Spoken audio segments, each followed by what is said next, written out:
2장 14절에서 23절까지 말씀입니다. 호세아 2장 14절에서 23절까지 말씀입니다.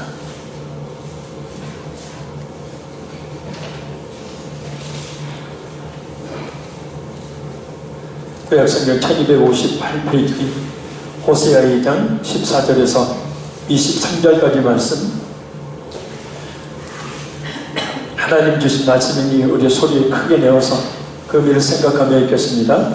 그러므로 보라, 내가 그를 타일러 거친 들로 데리고 가서 말로 위로하고 거기서 비로소 그의 포도원을 그에게 주고 아굴 골짜기로 소망의 문을 삼아 주리니 그가 거기서 응대하기를 어렸을 때와 애국 땅에서 올라오던 날과 같이 하리라. 여호와께서 이르시되 그날에 내가 나를 내 남편이라 일컫고 다시는 내 바알이라 일컫지 아니하리라. 내가 바알들의 이름을 그의 입에서 제거하여 다시는 그의 이름을 기억하여 부르는 일이 없게 하리라. 그날에는 내가 그들을 위하여 들짐승과 공중의 새와 땅의 곤충과 더불어 언약을 맺으며 또 이 땅에서 활과 칼을 꺾어 전쟁을 없이 하고 그들로 평안히 눕게 하리라. 내가 네게 장가들어 영원히 살 때 공의와 정의와 은총과 긍휼이 여김으로 내게 장가들며 진실함으로 내게 장가들리니 내가 여호와를 알리라. 여호와께서 이르시되 그날에 내가 응답하리라. 나는 하늘에 응답하고 하늘은 땅에 응답하고 땅은 곡식과 포도주와 기름에 응답하고 또 이것들은 이스라엘에 응답하리라. 내가 나를 위하여 그를 이 땅에 심고 긍휼히 여김을 받지 못하였던 자를 긍휼히 여기며 내 백성 아니었던 자에게 향하여 이르기를 너는 내 백성이라 하리니 그들은 이르기를 주는 내 하나님이시라 하리라 하시니라. 아멘. 할렐루야.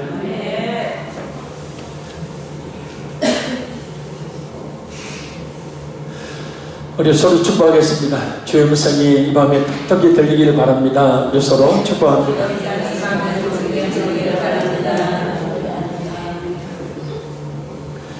모든 일에는 순서가 있습니다.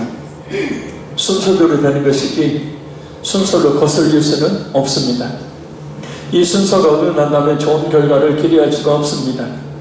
우리가 하나님의 은혜를 받는 데에 있어서도 또 하나님의 어떤 영적이고 육적인 축복을 받는 데 있어서도 그리고 우리의 기도에 응답을 받는 데 있어서도 순서가 있습니다. 그것이 뭘까? 이 밤에 그것을 깨달아 알고 그 순서에 바르게 들어서서 하나님 주시는 귀한 어려운 축복의 그런 결실들이 맺혀진 역사의 길을 간절히 소원합니다. 우리 14절에서 15절 말씀 우리 같이 다시 읽겠습니다. 그러므로 보라, 내가 그를 타일러 거친 들로 데리고 가서 말로 위로하고 거기서 비로소 그의 포도원을 그에게 주고 아굴 골짜기로 소망의 문을 삼아 주리니 그가 거기서 응대하기를 어렸을 때와 애국 땅에서 올라오던 날과 같이 하리라. 아멘.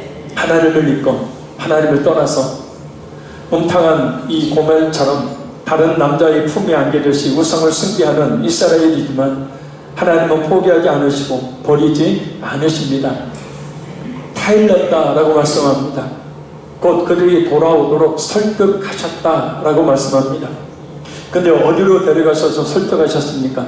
거친 들로 곧 고난으로 데리고 가셔서 그들을 설득하신 것을 볼 수 있습니다.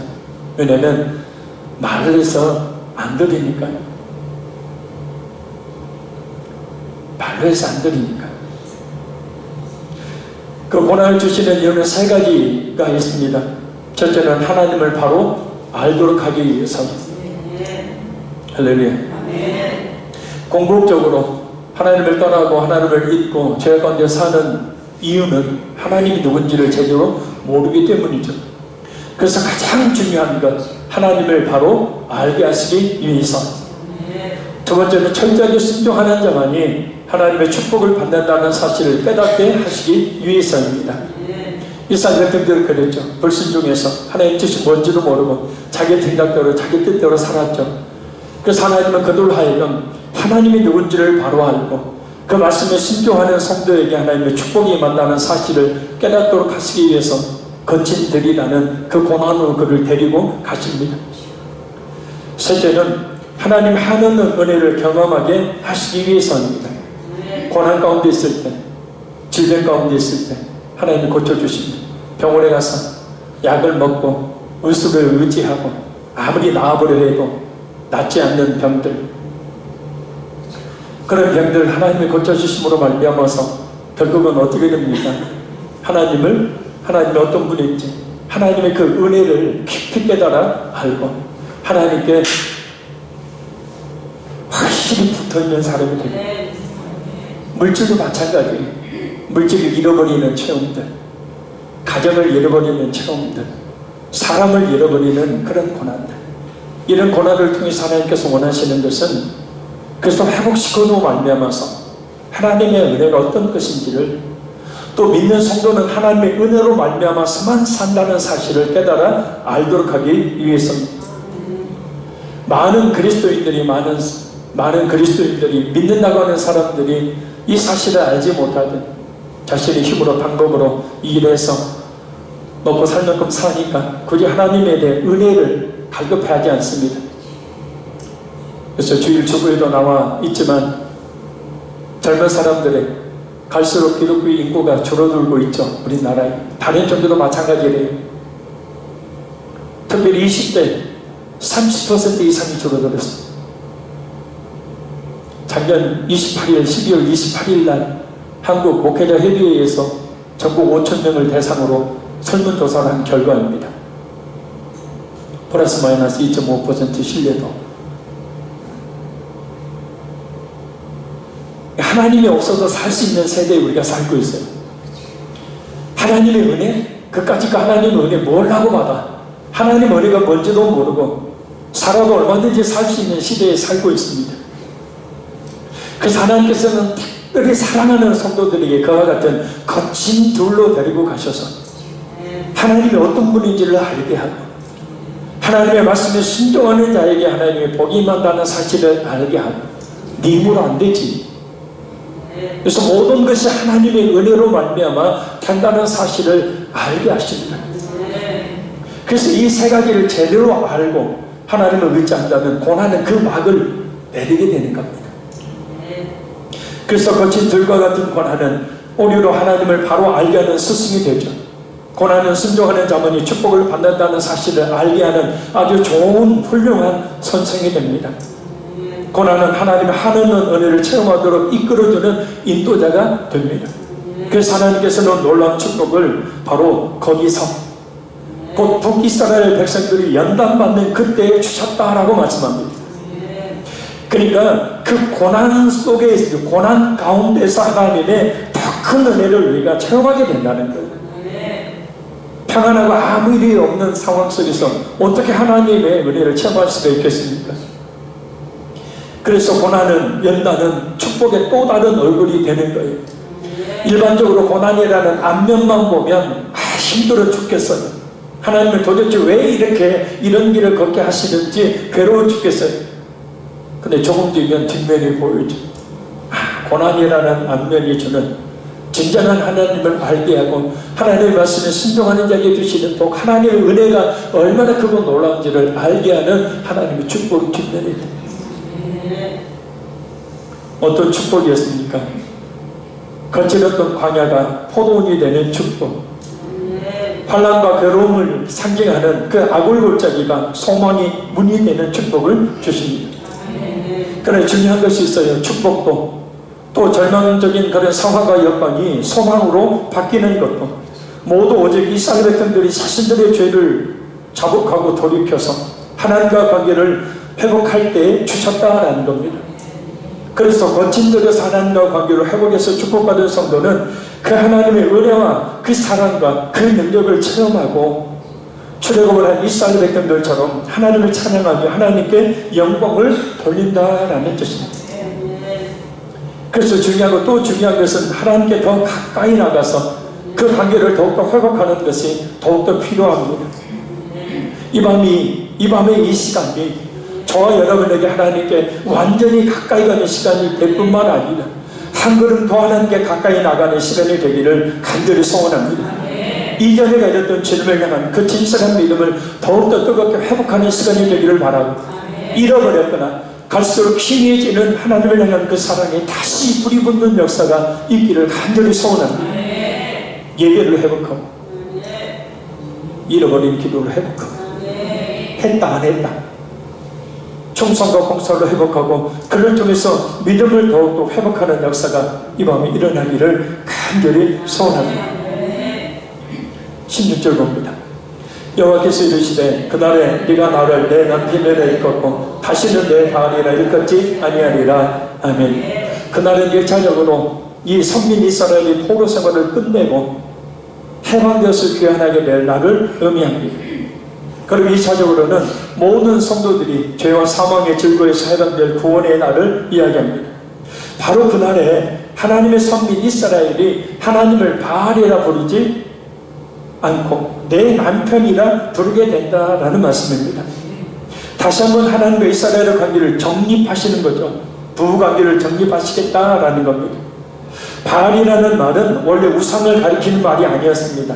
바알이라는 말은 주권자라는 그런 의미를 가진 말입니다. 그래서 성경에서 바알이라는 말은 남편을 지칭하는 그런 말로 사용이 되었어요. 출애굽기 21장 3절, 신명기 22장 22절, 사무엘하 11장 26절, 요엘 1장 6절, 또 역대상 12장 5절을 보면 부하랴라는 말이 나오는데 이 말은 여호와는 바알이시다라는 뜻입니다. 여호와는 바알이시다. 바알이라는 말은 하나님을 지칭하는 말이겠다는 거예요.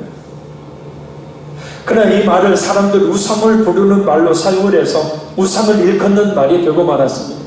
그래서 우리가 바알하면 우상 그렇게 떠올리듯이 그런 이 잘못된 그런 단어가 되어버렸어요.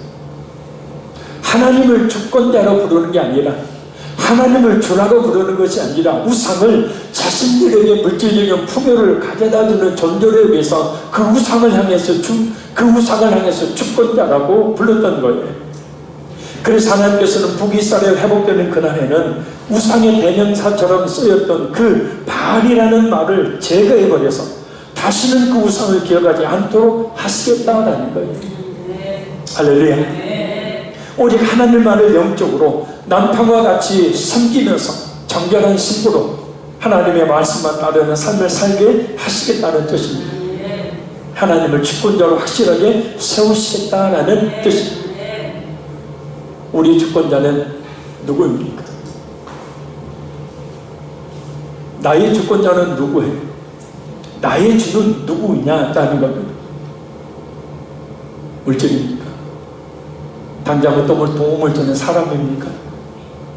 세상이 주는 즐거움과 쾌락입니까? 뭐가 나의 주인이고 뭐가 나의 주권자입니까?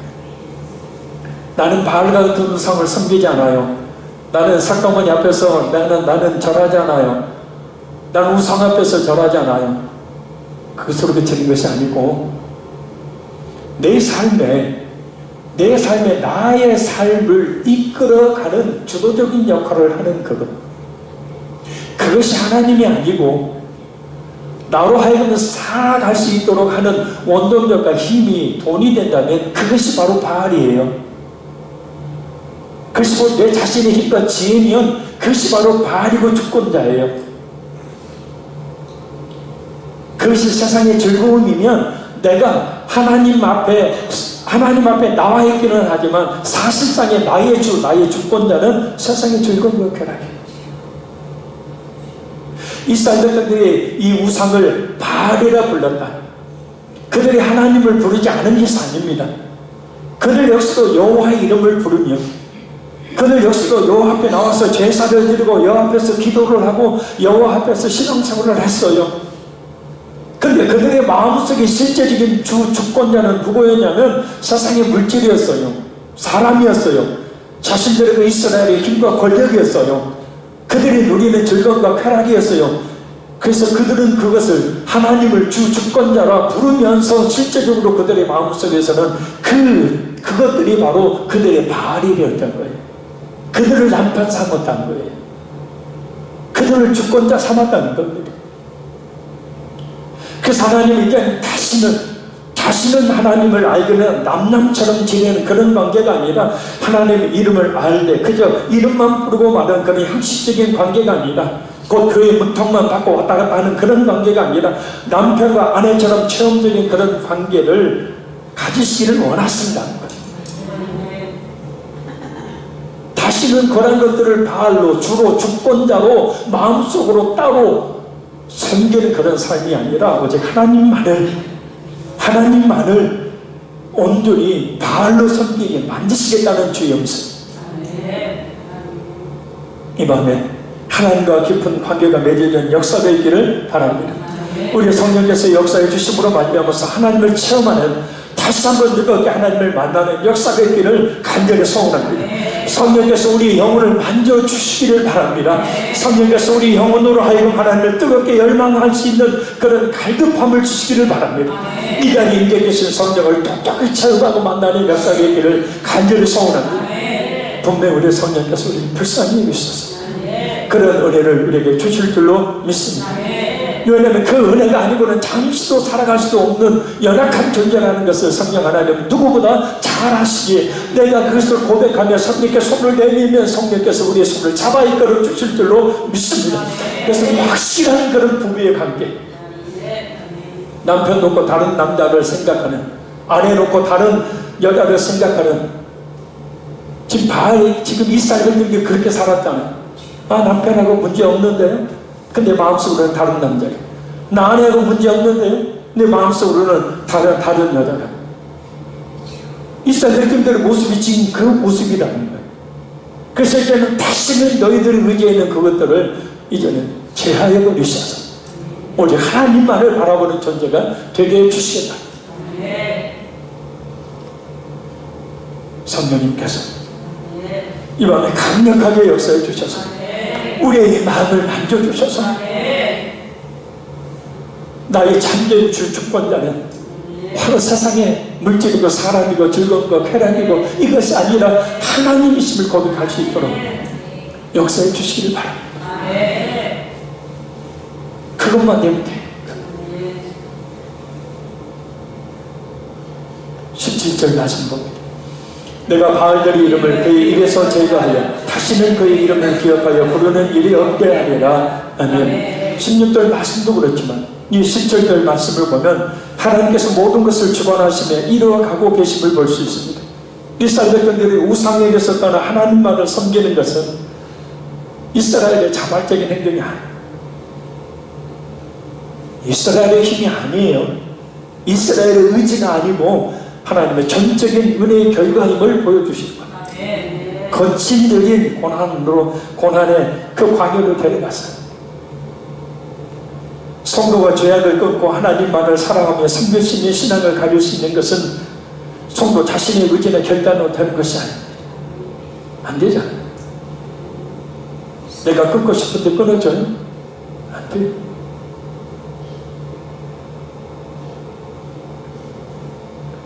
우리 하나님께서 주시는 그 믿음과 그 힘의 능력으로 됩니다.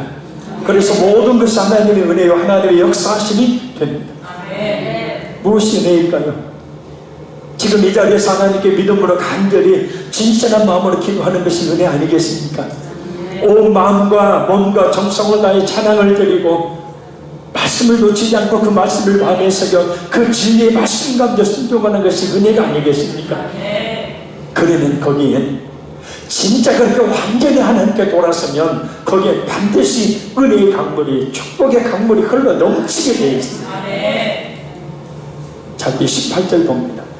그날에는 내가 그들을 위하여 들짐승과 공중의 새와 땅의 곤충과 더불어 언약을 맺으며 또 이 땅에서 활과 칼을 꺾고 전쟁을 없이 하고 그들로 평안히 눕게 하리라. 아멘. 그날은 하나님의 심판과 구원이 완전히 성취되어지는 하나님의 날.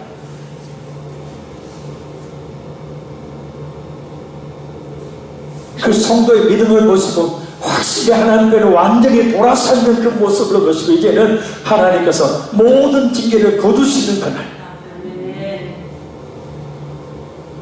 바로 그날에 하나님께서 그들을 위하여 곧 그들의 유익과 행복을 위하여 들짐승과 공중의 새와 땅의 곤충과 더불어 언약을 세우신다.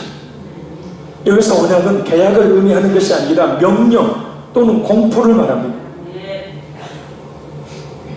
자, 그래서 28절 말씀은 하나님께서 저 집신들에게 명령을 내리는 거죠. 뭐라고요? 하나님을 온전히 주로, 하나님을 온전히 주권자로, 하나님을 온전히 바알로 섬기는 그 이스라엘 백성들의 그 포도원을 헐지 마라. 그 무화과 나무를 회파하지 마라. 짐승들이 와서 다 갉아먹고 다 담을 허물어버리고 다 무너뜨려버리고. 그러니까 역으로 보면 하나님께 관계가 온전하지 못하기 때문에 하나님이 덜 짐승들로 하여금, 곧 세상의 악한 마귀 사탄으로 하여금 물질을 갉아먹게 하고 모든 가정들을 파괴하게 만들고 이러한 그런 죄악들을 저지르게 만드시는, 허용하시는 거죠. 근데 이제 그렇지 마 하는 것이죠. 공중의 새 씨를 뿌렸는데 와서 다 쪼아먹어버려. 쪼아먹지 마. 땅의 곤충, 이제 좀 싹이 튀어가지고 막 자라는데 곤충들이 와가지고 메뚜기들이 와가지고 싹 갉아먹어. 하지마. 하나님께서 택하신 모든 백성들이 이웃과 행복을 주기 위해서 땅의 모든 동물들에게 더 이상 이제는 완전히 하나님께 돌아온 하나님의 백성들을 더 이상 괴롭히지 말라라고 명령했습니다.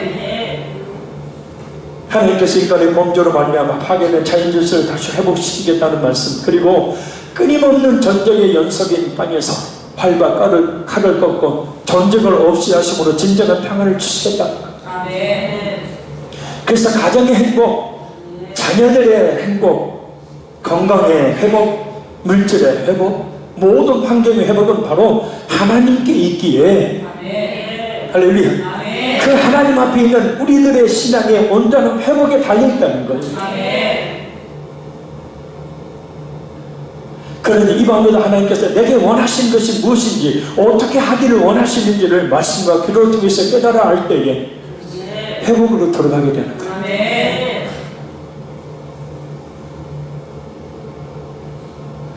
안 돼요. 내 힘으로 열심히 씨 뿌리고 키우고 하는데도 안 돼요. 들짐승들이 와서 해파해버리고 공중의 새들이 다 쪼아먹어버리고 곤충들이 다 갉아먹어버려요. 안 되는 겁니다. 아니, 안 믿는 사람은 그래도 잘 될 수 있어요. 왜요? 사형수 앞에 놓여진 마지막 만찬이니까. 그렇게라도 살다가 영원한 지옥 떨어지게 놔두시는 거니까 안 믿는 사람은 잘 돼도 그것이 축복이 아니라 그랬죠. 복이 아니에요. 그건 저주지. 왜요? 그것 때문에 더 하나님 안 찾으니까. 잘 먹고 잘 사는 것이 그들에게 저주예요. 그게 복이 아니고. 근데 육의 눈만 뜨고 있는 우리 기독교인들조차도 그들이 잘 되는 것을 보고 하나님, 나는 복을 안 내주는 거예요. 참. 그래서 영안을 열어야 돼요. 믿음의 눈을 열어야 돼요. 하나님이 어떻게 역사하고 계신가를 볼 수 있어야 된다는 거예요. 그들이 평안을 얻기 위해 그들이 들고 있었던 활과 칼, 자신의 힘과 능력과 방법, 이거죠. 진정한 평안을 주지 못했어요.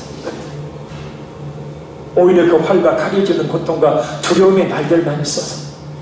왜냐? 참 평안은 하나님만이 주시기 때문에. 그래서 이 말씀은 참된 평안이 어디에서 오는가를 분명히 교훈해주는 말씀. 참된 평안은 오직 하나님과 관계에서 비롯됩니다. 그리고 이 밤에도 한 걸음 더 하나님께 가까이, 아니 두 걸음 더 가까이 더 하나님께.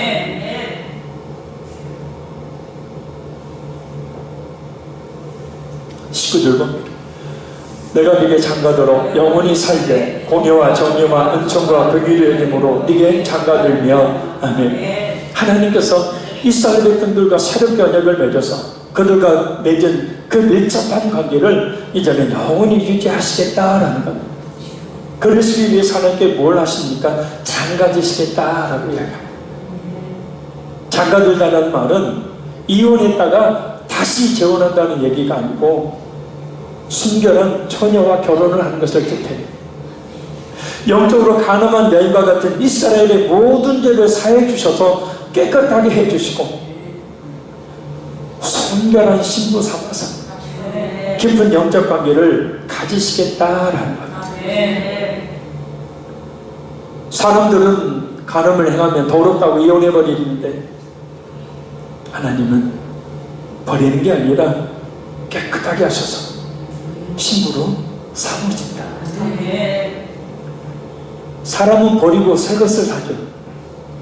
하나님은 버리시는 게 아니라 고쳐 쓰시는 하나님. 우리들에 대한 하나님의 놀라운 사랑이 어떤 것인지를 잘 알 수 있게 하는 말씀입니다. 지난날의 모든 죄와 허물들을 전혀 기억하지 않으시고 예수 그리스도의 피로 우리들의 모든 죄를 깨끗이 씻어 순결한 처녀처럼 인정하시고 신부로 맞아주셨기 때문입니다. 고린도후서 5장 17절 말씀. 그런즉 누구든지 그리스도 예수 안에 있으면 새로운 피조물이라 이전 것은 지나갔으니 보라 새 것이 되었도다. 그래서 우리는 날마다 새로워지는 겁니다.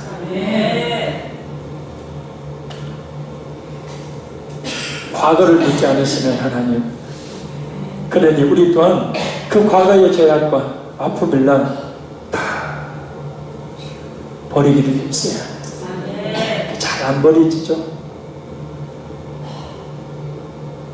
소뚜껑 보면 그냥 자라 생각난다고. 이전에 아픈 그 상처와 고통과 죄악들의 그 비슷한 양상들을 보면 다시 이전의 것들이 다시 떠오르고 힘들게 하고 고통스러워.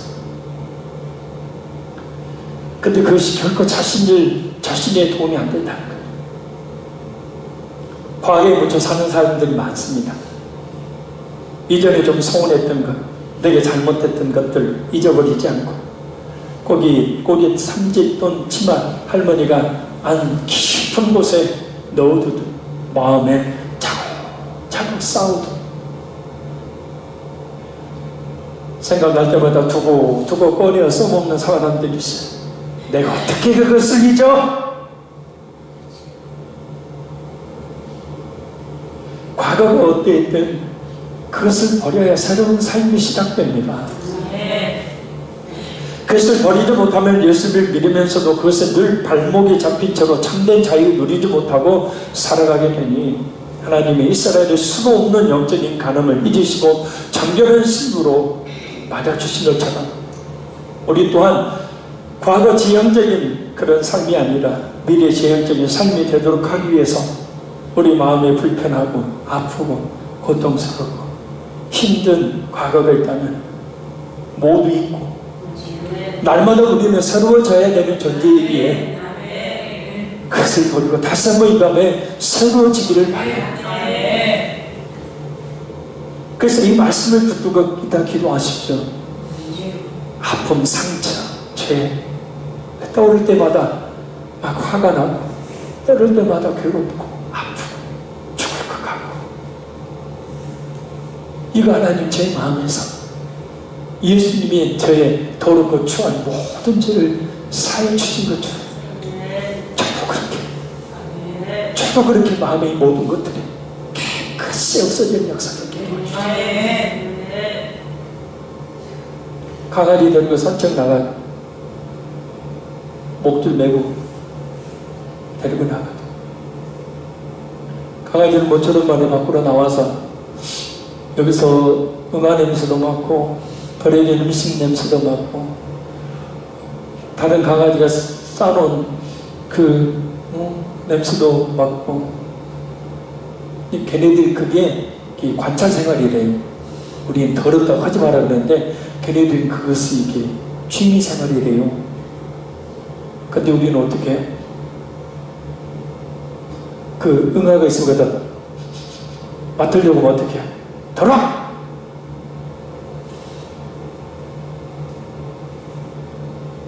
과거의 아픔, 상처, 죄악들이 아픔들이 나로 하여금 하나님의 은혜와 축복의 그런 장으로 나가려고 하는데 순간순간 나를 탁 하지 마. 너는 계속 그 사람 미워해야 돼. 너는 계속 그 아픔과 고통 가운데 있어야 돼.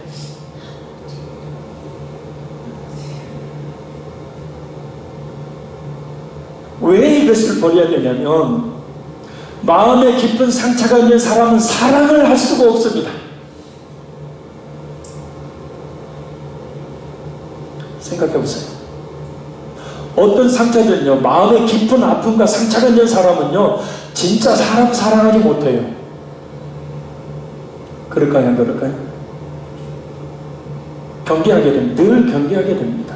왜? 그 상처, 아픔, 고통 다시는 느끼지 않으려고, 경험하지 않으려고. 자기 자신도 모르게 무의식 속에서 자기 자신을 방어해요. 그래서 내 마음 주지 못하는 거예요. 진짜 사랑 못한다고요. 이것이 또 문제가 되는 건 뭐냐면 이것이 하나님을 사랑하지 못하게 만드는 원인이 된다는 거예요. 이게 하나님께 나아가지 못하게 된다는 거예요. 그래서 인격적으로 살아라, 건전하게 바르게 살아라 라고 말하는 이유가 바로 뭐냐면 그렇게 살지 못하면 죄라는 것은 말입니다, 하나님 앞에 나아가지 못하게 만들어요. 하나님 사랑할 수 없어요. 그래서 우리 마음속에 있는 누구 때문이든 간에 어떤 환경 때문이든 간에 혹시라도 마음에 나오는 상처나 아픔이나 고통이나 슬픔이나 죄에 대한 쓰라린 기억들을 이 밤에 성령께서 예수님의 보혈의 피로 깨끗이 씻어주셔서 정결한 심령이 되게 해주시길 바랍니다. 그래야 하나님과 관계가 회복돼요. 이게 되지 않으면 아무리 여러분 하나님 관계로 회복해서 축복받으십시오 해도 이것이 발목 잡으니까 안 돼요.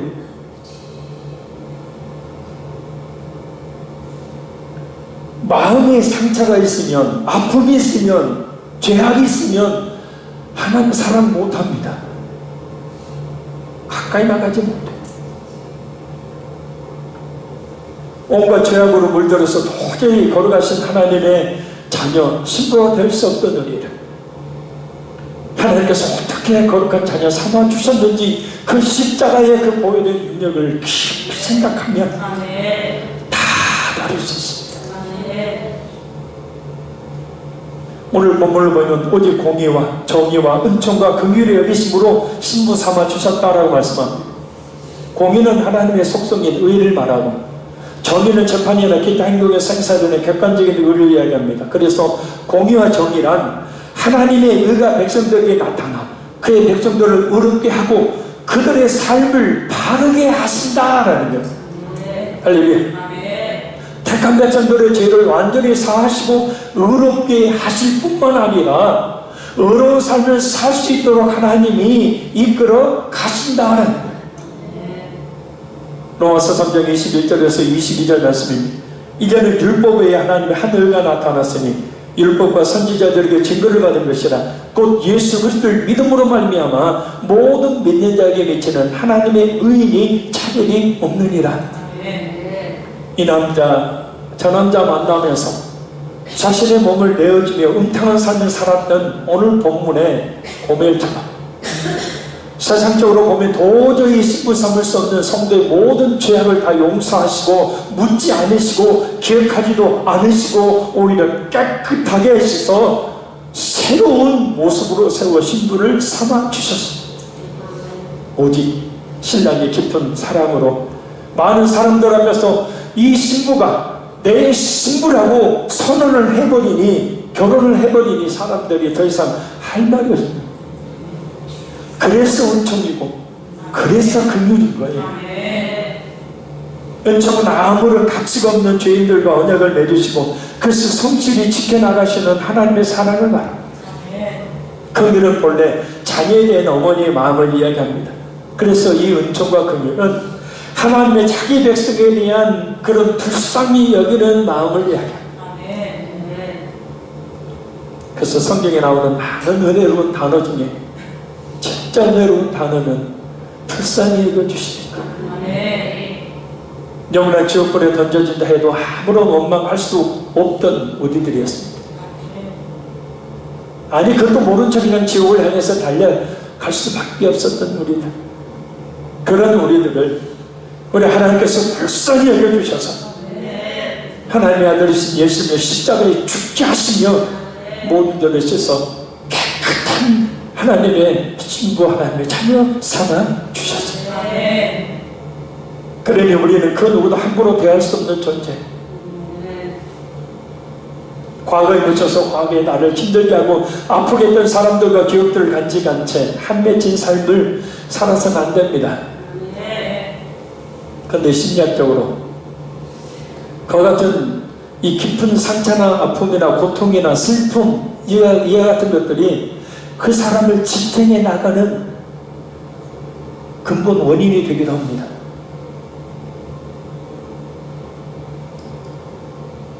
나는 이런 아픔을 가지고 있는 사람이야. 사람들이 그걸 알고 뭐하죠? 위로해 주죠. 아이고, 어떻게 그렇게 살았어? 참 힘들게 살았네. 근데 눈물을 뚝뚝 흘립니다. 그것이 진짜 위로가 되고 그것이 진짜 소망이 돼서 그런 게 아니에요. 내 안에 있는 그런 상처, 아픔, 고통, 슬픔을 그 소리를 통해서 다시 한번 싸매주는 겁니다. 그래서 그것을 자신도 모르게 점점점 키우는 거예요. 그래서 그것이 자신의 인격이 되고 그런 인격으로 살아가요. 평생 그 아픔과 고통과 슬픔을 아는 채 살아가는 겁니다. 이것이 바로 잘못된 마음의 작용입니다. 그래서 다 풀어버려야 돼. 근데 이것이 없으면, 이것이 내게 없으면 사람들이 나를 위로하지도 않고 나를 알아주지도 않거든요. 그러니까 그게 버리기 싫은 겁니다. 자꾸 그것을 그 속에 감추고 또 감추고 키우고 또 키우는 겁니다. 자신의 영적인 하나님의 은혜와 축복으로 나가는 발목 잡고 있는지도 모르고. 그래서 그런 사람들은 어떻게 해요? 평생 그렇게 살아가요. 어둡게 눌려서 진짜 참된 평안 기쁨 한번 누리지 못하고 마음속에 자글자글 상처, 아픔, 고통, 슬픔 자기가 끌어안고 살아가. 그 희한한 카타르시스, 정화 작용. 자기 마음을 진짜 씹는 정화적용이 아니라 자기 마음, 그런 고통과 아픔이 있는 너, 자기 스스로를 자기가 그렇게 위로하면서 정화작용이 느끼는 건 너무 힘들었지. 봐, 저 사람하고 비교해도 너 진짜 힘들게 살았어. 너같이 고통스럽고 너같은 아픔을 겪은 사람이 어디 있니? 너를 보면 나는 너무나 불쌍해. 너를 보면 내가 눈물이 나. 너 같은 기구한 인생이 어디니? 사탄이지. 버려야 됩니다.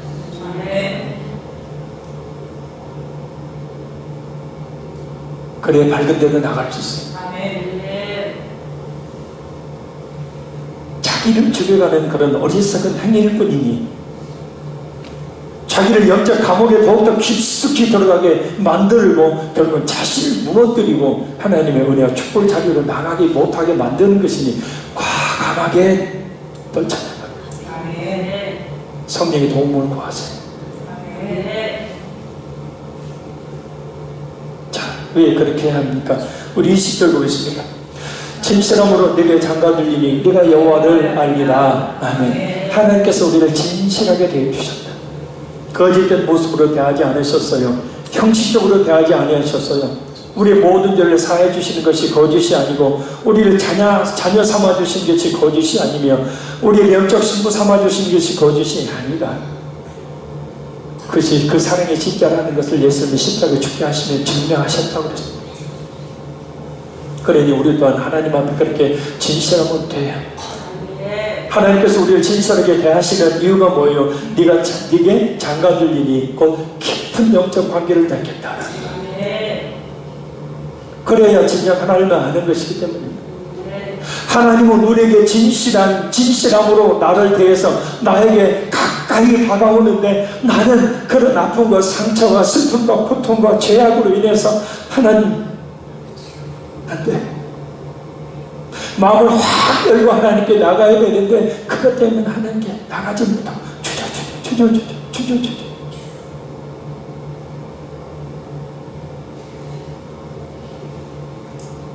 네가 여호와를 알리라. 이것은 하나님께서 이스라엘 백성들이 전인격적으로 하나님을 알게 해주시겠다. 단순히 지식적으로 아는 것으로 그치는 것이 아니라 체험적인 남. 그래서 이제는 그 마음속에 있는 그런 다른 남편을 마음속에 두었던 그런 마음속에 이제는 하나님만을 그 마음속에 두게 하시겠다. 이 밤에 우리 성령께서 역사해 주심으로 말미암아서 하나님을 뜨겁게 체험하는 시간이 되기를 바랍니다. 성령 하나님께서 충만하게 우리의 마음속에 임해 주시기를 간절히 소원합니다. 그러면 됩니다. 그게 되면 해결돼요. 그게 되면 축복 가운데 나가게 되는 겁니다. 발목 사슬처럼 묶고 있는 거 끊어버려. 우리 21절에서 23절 읽겠습니다. 여호와께서 이르시되 그날에 내가 응답하리라. 나는 하늘에 응답하고 하늘은 땅에 응답하고 땅은 곡식과 포도주와 기름에 응답하고 또 이것들은 이스라엘이라 응답하리라. 아멘. 영적 이스라엘을 신부로 맞이한 하나님께서 한 걸음 더 나아가 크게 축복할 것을 약속하고 있는 말씀입니다. 하나님께서 택한 백성들이 요구에 응답하실 것을 약속하고 계셨습니다. 응답하리라. 많은 번에는 반응을 보이다, 대답하다라는 거예요. 전에는 죄 가운데서 하나님께 기도해도 하나님께 부르짖어도 하나님은 어떻게 반응을 보이지 않으셨어요. 대답하지 않으셨어요. 그런데 이제는 하나님의 반응을 보이신다. 하나님이 이제는 그 기도에 응답해 주신다. 그래서 이스라엘 백성들이 원할 때 하늘과 땅의 모든 것이 이스라엘의 축복을 위해서 합력하는 것으로 나타나. 로마서 8장 28절에도 동일한 말씀이 있죠. 우리가 알거니와 하나님을 사랑하는 자 곧 그의 뜻대로 부르심을 입은 자들에게는 모든 것이 합력하여 소원을 이루느니라. 우리가 꼭 명심하고 또 명심해야 할 것이 있습니다. 그래서 이스라엘 백성들이 기도가 응답되어 이와 같은 놀라운 축복을 받는 것은 바로 하나님과 관계를 회복할 때였다는 거예요. 하나님을 체험적으로 만나 진짜 그 관계가 회복된 후였어요. 축복은 무조건 오는 것이 아니라 이와 같은 순서에 따라오는 겁니다. 기도 응답은 축복은 하나님과의 바른 관계 속에서 기록돼요. 하나님께서 하나님과 관계된 회복된 이스라엘 백성들을 위하여 축복하시는데 어떻게 축복하십니까? 하나님께서 하늘에 명하사 땅이 원하는 이슬과 비를 주시고 땅은 그 곡식과 포도주와 감람나무가 필요하는 양분을 주므로 결국 이스라엘이 풍성하게 수확을 거두게 하신다.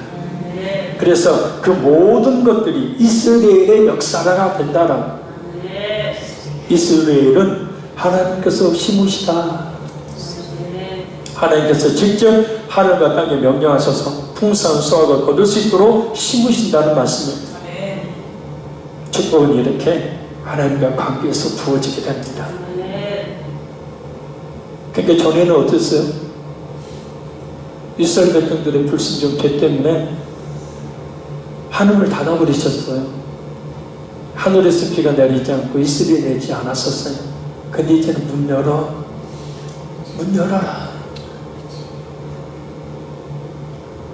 마지막 멀고 풍성한 수확을 기대하면서 종자씨를 뿌렸는데, 그래서 물 좀 얻어다가 그 종자씨 위에 물을 좀 줬는데, 자라기를 바랐는데 땅이 그 곡식을 자라지 못하게 했어요. 근데 이제는 하나님이 어떻게 해요? 잘 자라라. 자, 보세요. 물질의 축복, 환경과 여건의 변화, 회복은 결국은 뭐에 달려있냐면 내 노력에 달려있는 게 아니고 나는 그냥 하나님께 가까이 나아가는 것. 거기에 달려있어요. 자, 우리 마지막 23절 읽습니다.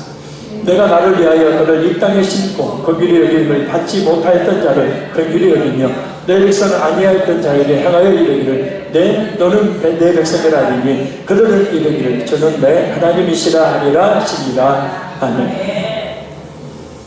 하나님의 역사하심으로 말미암아 앞에 나와 있는 긍휼의 여김을 받지 못하는 자였던 로루하마가 긍휼의 여김을 받는 자인 루하마로 바뀝니다. 할렐루야. 내 백성이 아니었던 로암미가 내 백성인 암미가 됩니다.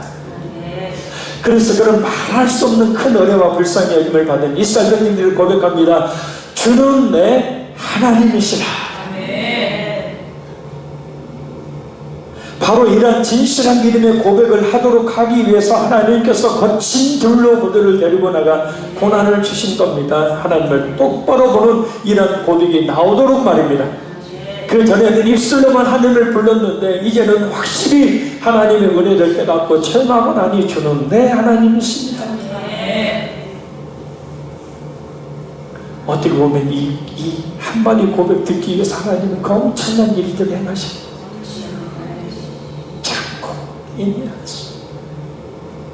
그래서 우리의 마음속에서 이렇게 진실되게 주님만이 내 하나님이십니다.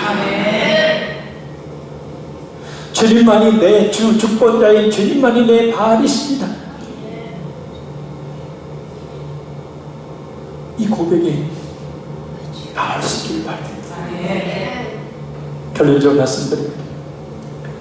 하나님께서는 우리를 더럽다고 버리지 아니하시고 예수 그리스도의 십자가의 그 거룩하신 피로 정결하게 씻어 신부 삼아 주셨어요. 하나님의 자녀 삼아 주셨습니다. 우리를 그렇게 진실하게 목숨을 내어놓으시고 대해 주셨습니다. 아무런 가치가 없는 우리들과 언약을 맺으시고 변함없는 사랑으로 자녀 삼아 주셨습니다. 그러니 그 하나님을 사랑해야 합니다. 하나님과 깊은 만남의 발목을 잡는 과거의 모든 아픔, 고통, 슬픔, 그런 죄악들의 기억을 버리고 하나님께 탈탈 털어버리고 나가야 합니다. 그럴 때 하나님은 하늘에 명하십니다. 당신의 택한 성도들을 위해서 이슬과 비를 내리고 땅에 명하십니다. 당신의 택한 성도들을 위해서 곡식과 포도와 감람나무가 필요한 양분을 부으라고 말입니다. 택한 성도가 풍성한 수확을 거두는 필요한 모든 것들로 들짐승을 명하시고 곤충들을 명하시고 새들을 명하셔서 모든 해파시키는 안되게 만드는 것들을 다 물리치시고 이 시간 이와 같은 하나님의 크신 축복 받기 위해 먼저 우리의 신앙을 더욱더 회복해야 될 줄 믿습니다. 남편과 아내의 깊은 관계처럼 하나님은 처음적으로 뜨겁게 만나야 합니다. 하나님의 이름만 아는 관계가 아니라 형식적인 관계가 아니라 뜨거운 만남이 있는 관계, 그래서 그 하나님을 사랑하지 않고는 견딜 수 없는 관계, 그 하나님 앞에 기도하지 않고는 견딜 수 없는 관계, 그 관계가 우리 가운데 이 밤에 회복되어야 될 줄로 믿습니다. 성령께서 강력하게 이 밤에 역사해 주셔서 주는 내 하나님이시라고 두 손 높이 들고 찬양하며 기도하는 우리 모두가 될 수 있기를 간절히 소원합니다. 이 시간 주여서 통속을 간절히 부르고 이 말씀 붙도록 간절히 기도하겠습니다. 주여